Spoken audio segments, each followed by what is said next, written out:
बच्चों नमस्कार। आज हम अध्याय 1 की विविध प्रश्नावली करेंगे। इसके बाद ये अध्याय ख़त्म हो जाएगा। फिर हम आपको बताएंगे कि इस अध्याय में से कैसे प्रश्न आते हैं। आपकी बोर्ड का क्वेश्चन, बोर्ड की कॉपी जांचते समय मुझे जो क्वेश्चन मिले थे वो क्वेश्चन भी आपको दिखाएंगे और आप देखेंगे कितने आसान प्रश्न पूछे जाते हैं। अगर आप इस प्रश्नों को खूब अच्छे से किए रहेंगे तो आराम से 8-9 नंबर तक के प्रश्न आपको इस चैप्टर से मिल जाएंगे। ठीक है, देखिए उदाहरण प्रश्न नंबर 1। यदि f r टू r समझ रहे हैं ना, सेट ऑफ रियल नंबर, और f(x) किस तरह परिभाषित है, 10x + 7 द्वारा परिभाषित है, तो हम एक ऐसा फलन g चाहिए r से r में जिसके लिए f और g यानी f का g पर संयोजन और g का f पर संयोजन दोनों समान हों। ठीक है, तत्समक हों, तत्समक, समझ रहे। तो हमने 10x + 7 इस तरह का जब भी कोई क्वेश्चन हो कि f(x) परिभाषा दी गई हो, उसका इन्वर्स पूछा जाए या g ऐसा फंक्शन पूछा जाए कि g(f) = f (g), तो रट लीजिए कि जो f(x) का मान दिया है उसको हम y मानेंगे और उसको y मानते हुए x का मान निकालेंगे। x का मान कितना आएगा, y - 7/10। तो gx बराबर y की जगह x सब्स्टिट्यूट करेंगे, x - 7/10 के लिए gx क्या हो जाएगा, ये f(x) ये था और y मानकर जो x का मान निकालेंगे वो gx का मान होगा, जिसमें y की जगह हम x सब्स्टिट्यूट करेंगे। ठीक है, अभी f(g) एट x के ऊपर हम f(g) निकालेंगे। आपको पता है o हटाकर ब्रैकेट लगाते हैं, gx लिखते हैं और gx का मान कितना है, x - 7/10। f(x) का मान क्या है, 10x + 7 है ना, तो x की जगह क्या लिखेंगे, x - 7/10, क्योंकि f(x) में x की जगह क्या है, x - 7/10। 10 कैंसिल हो जाएगा, x - 7 + 7, तो -7 + 7 भी कैंसिल होके क्या आएगा, x का मतलब क्या है, तत्समक आ गया ये आइडेंटिटी। ठीक है, फिर इसके बाद GOF निकालेंगे, o हटाएंगे, ब्रैकेट लगाएंगे। बार बार हम ये बता रहे हैं, बोल रहे हैं कि जब भी GOF यानी संयोजन, f का g पर संयोजन o के द्वारा दिखाया जाता है, जब भी किसी भी x पर ये पूछा जाए तो o हटाकर उसकी जगह ब्रैकेट लगाएंगे, ब्रैकेट f(x), और f(x) का जो मान है वो लिखेंगे। ऊपर दिया है f(x) का मान 10x + 7, वो लिखेंगे। फिर इसके बाद gx का मान निकालेंगे, जिसमें x की जगह क्या रखा जाएगा, 10x + 7, और gx कैसे डिफाइन किया गया है ऊपर आप देख रहे हो। x की जगह क्या लिखा जाएगा, 10x + 7, फिर -7/10 करेंगे, 7 कैंसिल हो जाएगा, 10x/10 बचेगा और फिर इसका मान x आएगा। अतः gx इतना आया, द्वारा परिभाषित फलन g r से r में है। और अगर यही इन्वर्स पूछा जाता तो यही g ही f का इन्वर्स भी है, क्योंकि f का इन्वर्स अगर हम निकालते हैं, कोई फंक्शन g है तो GOF = f और g अगर है तो g f का इन्वर्स है और f g का। क्लियर हो रही बात। प्रश्न नंबर 2 देखिए, एक फंक्शन है f, w से w क्या है, होल नंबर। होल नंबर में ज़ीरो के साथ 0 1 2 3 अप टू अनंत है ना। नेचुरल नंबर में 1 से लेकर अनंत तक होता है, होल नंबर में 0 से लेकर अनंत तक होता है। ठीक है, और कैसे डिफाइन किया गया, fn = n-1, और है ना। यदि n विषम है, अच्छा ये कब होगा, जब n विषम है। विषम क्या होता है, 1 3 5 ये नंबर क्या होते हैं, विषम होते हैं, और 0 2 4 6 ये क्या होगा, सम होगा। ठीक है, तो fn = n-1 तब होगा जब n विषम है, और fn = n+1 होगा यदि n सम है, द्वारा परिभाषित है। ठीक है, तो सिद्ध करना है कि f व्युत्क्रमणीय है। एफ व्युत्क्रमणीय है, इसका क्या मतलब है कि अगर कोई एक फंक्शन हम g लें तो GOF और FOG का मान i होता है। ठीक है, तो f का प्रतिलोम भी हमको ज्ञात करना है और w क्या है, पूर्ण संख्याओं का सेट, ये हम आपको बता ही चुके हैं। ठीक है, यहाँ लिखा भी है। माना n विषम है, अगर n विषम है तो fn बराबर क्या है, n-1 है। n-1 को अगर हम y मान लें तो n बराबर क्या हो जाएगा, y+1, यानी FGN बराबर y+1। तो n की जगह हम y रख लें, जैसे वहाँ ऊपर x की जगह y रखें या y की जगह x, दोनोँ एक ही जगह होना चाहिए। यहाँ भी x तो यहाँ भी x, यहाँ भी n तो यहाँ भी n, यहाँ y तो यहाँ भी y, तो GY बराबर y+1 हम ऐसा लिख सकते हैं। ठीक है, ये g की परिभाषा हो गई। एक ऐसा फंक्शन GY हम लोगों ने निकाला। अब हम f और g का संयोजन निकालेंगे और उसको भी तत्समक सिद्ध करेंगे और GOF का भी संयोजन निकालेंगे, उसको भी तत्समक सिद्ध करेंगे। अभी हम विषम के लिए ले रहे हैं तो GOF लेते हैं, f का g पर संयोजन एट एलिमेंट x, तो GFX कितना हो जाएगा, x-1। n पर भी ले सकते थे लेकिन अभी x पर लिया तो यहाँ x लिखेंगे, n पर लेंगे तो यहाँ n-1 लिखेंगे। GFX कितना हो जाएगा, GFX का मान कितना है, x-1 है ना, n-1 यानी x-1। और GX का मान कितना है, देखिए GX का मान कितना है, x+1। GY y+1 है तो GX कितना होगा, x+1। तो x की जगह हम क्या लिखेंगे, x-1+1। तो देखिए मान कितना आ गया, x i ही होगा तत्समक। इसी तरह फिर FOG निकालेंगे, ओ हटाएंगे, ब्रैकेट लगाएंगे तो कितना हो जाएगा, FGX, और GX कितना है, x+1। FGX कितना है, x+1, और FX कितना है, x-1। FX कितना है, x-1, तो x की जगह x+1 फिर -1 लिखेंगे तो आंसर क्या आएगा, x ही आएगा। अतः f व्युत्क्रमणीय है।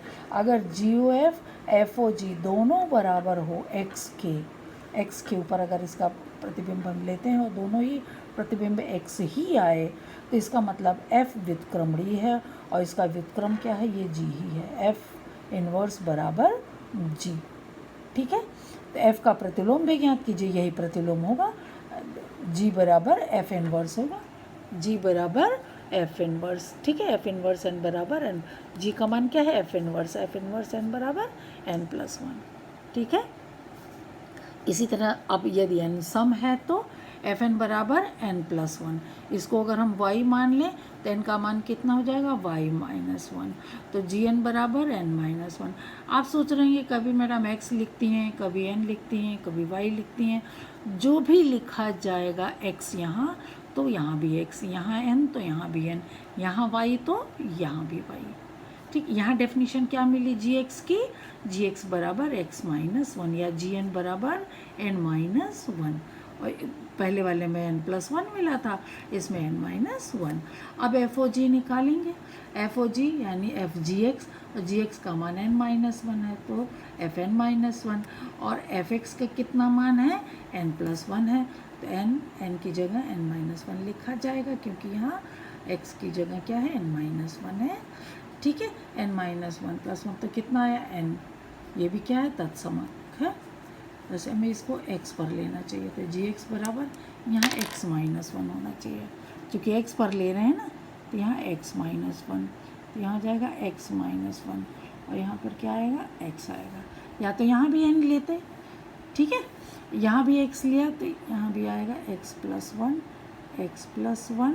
और यहाँ भी आएगा x। ठीक, ये कैलकुलेशन तो समझ में आया होगा, सिंपल सा है। तो आपने यहाँ पर क्या देखा कि FOG और GOF दोनों बराबर और किसके बराबर है, x के बराबर है। ठीक है, तो क्या है, ये दोनों तत्समकार है, इसका मतलब f व्युत्क्रमणीय है और उसका व्युत्क्रम क्या है, यही g है, gn बराबर n-1। यहाँ जो फॉर्मूला निकाला है यही f इनवर्स n के बराबर है, g किसका है, f इनवर्स।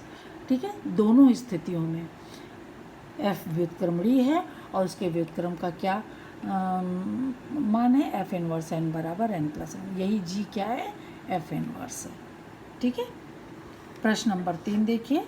अब इसी तरह से 2-4 प्रश्न करेंगे तो ये जी और एन और एक्स और वाई लिखने का झगड़ा आपका ख़त्म हो जाएगा। ठीक, उदाहरण 3 देखिए। यदि f from r to r जहाँ एफ एक्स बराबर X square minus 3x plus 2 द्वारा परिभाषित है तो f ऑफ एफ एक्स ज्ञात कीजिए। f ऑफ एफ एक्स कितना है, इतना है। ठीक है, f ऑफ एफ एक्स, अभी एफ एक्स कितना है, इतना। ठीक, अब f इसको अगर हम x माने, इसको क्या माने, x, एक बार इसको y मान लेंगे तो कितना होगा, Y square minus 3x plus 2, Y square minus 3x plus 2। अब इसी को सॉल्व कर लेंगे, जो आएगा वही आंसर होगा। 1 नंबर का ये प्रश्न आपका आ सकता है, 2 नंबर में भी आ सकता है। बहुत आसान है। f ऑफ एफ एक्स, जैसे समझ लो एफ ओ एफ भी कह सकते हैं, इसको एफ ओ एफ एक्स भी कह सकते हैं कि एफ ओ एफ एक्स ज्ञात कीजिए। एफ ऑफ एफ एक्स का मतलब F O F of X. ठीक, बात समझ में आ रही है। ये पूरा एक्स की जगह सब्स्टिट्यूट करना, इस फॉर्मूले में एक्स की जगह क्या सब्स्टिट्यूट करना, ये पूरा x square minus 3x plus 2, x square minus 3x plus 2, और फिर इसको सिंप्लीफाई किया गया। सिंप्लीफाई करना आप जानते हो, a plus B plus C का होल स्क्वायर आप जानते हो, a square plus B square plus C square minus 2ab minus 2bc minus plus 2ab plus 2bc plus 2ca है ना। इस फॉर्मूले से, या इसको a इसको b मान के भी आप सॉल्व कर सकते हो, चाहे जिस तरह से निकालो आंसर आपका यही निकलेगा। आसान सा प्रश्न है, 1 या 2 नंबर में बोर्ड में पूछा जाता है। अगला क्वेश्चन नंबर 4 देखिए। सिद्ध कीजिए कि f from r to r, r कैसा है देख लीजिए, डोमेन वाला r, ये डोमेन, ये को डोमेन का r कैसा है, x belongs to r and x greater than -1 less than 1, यानी -1 और 1 के बीच में ही सारे एलिमेंट्स हैं, किसमें, को डोमेन में। ध्यान दीजिए, डोमेन पूरा सेट R है और को डोमेन क्या है, -1 से 1 के बीच में, बराबर भी नहीं, -1 और 1 उसमें सम्मिलित नहीं है। ठीक है, जहाँ एफ एक्स बराबर x upon 1 plus mod x, आप जान लेंगे अगर x का मान -1 हो जाता तो क्या हो जाता, ये 0 और 0 हो जाता तो ये इन्फिनाइट हो जाता है, इसलिए यहाँ प्रतिबंध दिया गया है। ठीक है, x बिलोंग्स टू r द्वारा परिभाषित फलन एकाएकी तथा आच्छादक आपको बताना है। जब भी एकाएकी तथा आच्छादक पूछा जाए, ध्यान रखिए, इसको रट लीजिए। एकाएकी जैसे ही पूछा गया है तो आप तुरंत लिखिए, माना fx1 बराबर fx2। अब fx1 की जगह क्या लिखेंगे, x1 upon 1 plus x1। x2 की, fx2 की जगह क्या लिखेंगे, x2 अपॉन 1 प्लस x2। तीर्य गुणा करें तो ये इसमें गुणा होगा और ये इसमें गुणा होगा, x mod x1 plus x1 mod x2 है ना, x1 mod x2 plus x1 ये गुणा होगा, और ये इसमें गुणा होगा, x2 plus x2 mod x1। ये मल्टीप्लाई करेंगे, ये x मॉड x2, अगर हम x2 लेते हैं तो ये दोनों कैंसिल हो जाएगा, x1 बराबर x2, यानी f एकाएकी है। ठीक है, अब ये तो एकाएकी के लिए आपको क्या लेकर क्या चलना है, fx1 बराबर fx2, और प्रूफ क्या करना है, x1 बराबर x2। तो आपने ये कैलकुलेशन करके क्या प्रूफ कर दिया, x1 बराबर x2, अतः f एकाएकी है।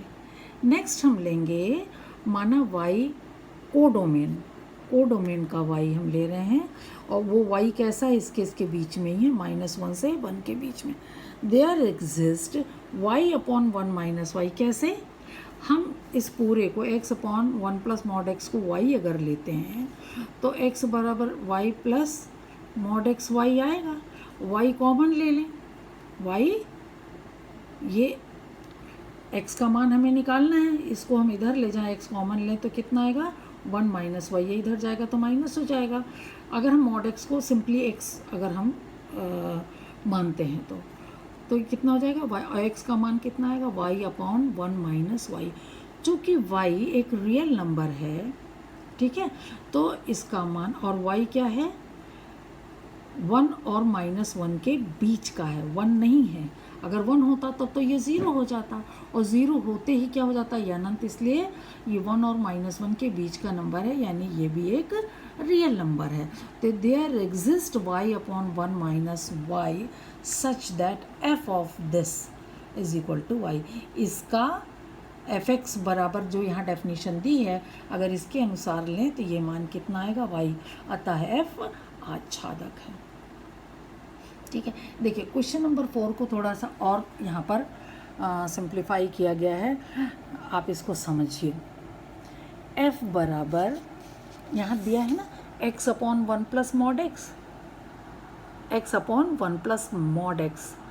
तो मॉड x को थोड़ा सा और क्लियर करना है हमको। यहाँ देखिए ज़रा, f x upon 1 plus x होगा अगर x ग्रेटर देन 0 होगा। x का मान अगर ग्रेटर देन 0 है तो x अपॉन 1 प्लस x होगा, और x का मान लेस देन 0 है, लेस देन 0 यानी नेगेटिव है, तो यहाँ 1 माइनस एक्स होगा। x का मान नेगेटिव होगा तो ये 1 प्लस एक्स अपने आप ही हो जाएगा। लेकिन ये दो डेफिनेशन मॉड x हटाकर हमने ये दो मान लिए हैं, है ना, x upon 1 plus x, x upon 1 minus. Case 1, if x1 x2 greater than 0, किसके लिए हम ले रहे हैं, ये एक एकी सिद्ध करने के लिए f(x1) बराबर f(x2) ले रहे हैं ना।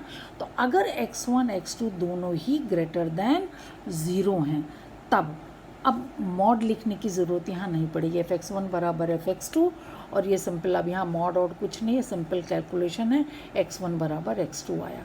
नेक्स्ट में केस 2 में if x1 x2 less than 0, तब अगर f(x1) f(x2) लेंगे तो यहाँ पर माइनस लिखा जाएगा। उस स्थिति में भी ये x1 बराबर x2 ही आएगा। ठीक है, अगर ये नंबर 4 नंबर का क्वेश्चन आता है, जब भी आएगा 4 नंबर का तो अब क्वेश्चन नहीं आता, 5 नंबर का क्वेश्चन आता है। अगर ये 5 नंबर का क्वेश्चन है तो बच्चे आपको इस तरह सॉल्व करना होगा। प्रश्न नंबर 4 का एक एक सिद्ध करने के लिए इस तरह सॉल्व करना होगा, ये इम्पोर्टेंट है। ठीक है, नेक्स्ट क्वेश्चन नंबर 5 देखिए, बहुत आसान छोटा सा क्वेश्चन है। सिद्ध कीजिए कि f(x) बराबर x³ द्वारा प्रदत्त फलन f(r2r) एकैकी है। एकैकी को इंजेक्टिव भी कहते हैं और 1 भी कहते हैं। ये प्रश्न आपकी बोर्ड में आया था और 2 नंबर के प्रश्न में था। एकैकी सिद्ध करना है, लेट f(x1) बराबर f(x2), x1³ बराबर x2³। अब इसको इधर ले आएँ, x1 minus x2 whole cube बराबर 0।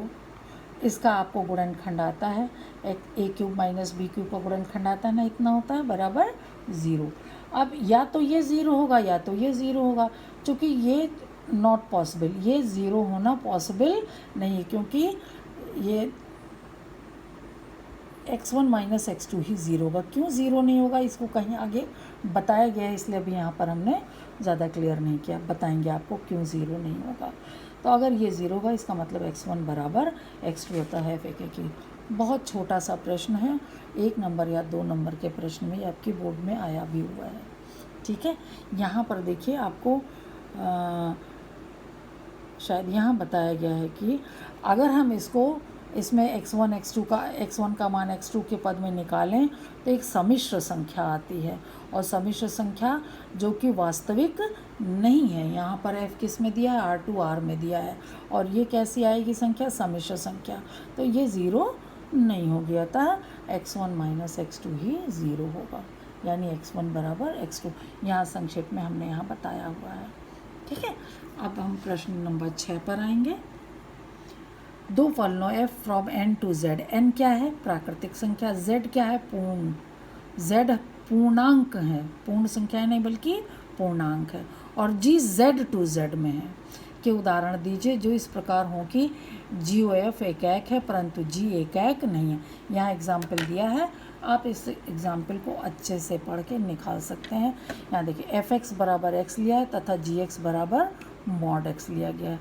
इस उदाहरण से कैसे पता चलता है कि GOF तो एक है परंतु G एक नहीं है। G एक इसलिए नहीं है, ये क्या है, Z क्या है, पूर्णांक है, इसमें प्लस और माइनस दोनों तरह की संख्या है और मॉड x पर जा रहा है। इसका मतलब क्या है कि हर नंबर का जो इमेज है वो पॉजिटिव ही है। इमेज कैसा है, पॉजिटिव, यानी 1 का भी पॉजिटिव 1 होगा, -1 का भी 1 होगा, तो ये तो एक नहीं होगा। लेकिन अगर fx बराबर x लेते हैं तो ये एक होगा। ठीक है, अब इसको पढ़ लीजिए, यह भी 2 या 1 नंबर का प्रश्न आता है बोर्ड में। ठीक है, आज यहीं तक कराएंगे, बाकी क्वेश्चन हम अगले टर्न पर कराएंगे। ओके, थैंक यू बच्चों।